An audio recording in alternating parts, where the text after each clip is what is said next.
Let's bring in Victor Teo. He's a visiting research fellow at University of Cambridge. Good to have you on the program with us. I want to ask you first off what you make of Trump's speech at the UNGA in which he blamed the coronavirus situation in America on China. Is he sending a message to China or to his supporters?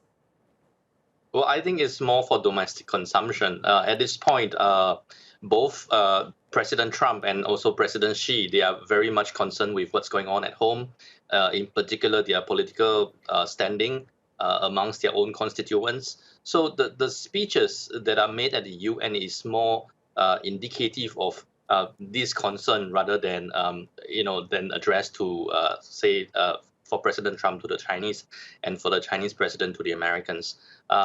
At the same time, it's also addressed to the wider global audience.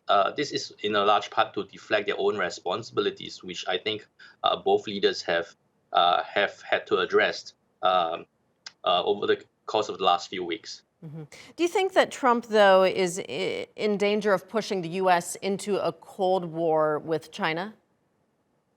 Well, I think President Trump is trying his best to, if you like, advocate for American interests from the way he sees fit. But the Chinese are reacting to this, and also because of the U.S. policies, the allies are actually very worried about a potential Cold War coming.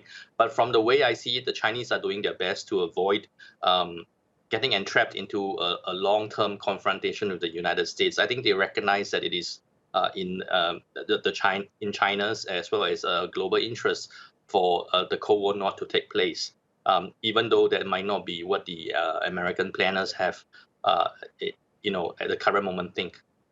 What is this all going to mean for U.S. relations with China? I mean, we've been in this trade war for, a couple of years now, and we hear this, speech by the U.S. president at the UNGA. I mean, where is this all headed?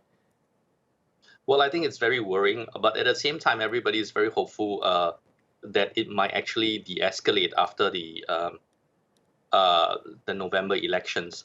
Either way, we will know whether President Donald Trump will continue in its place. If the president wins the current president wins the election, then he might be more secure and more amenable to talk cooperation and collaboration with the Chinese, even though this might be done on his terms. But if he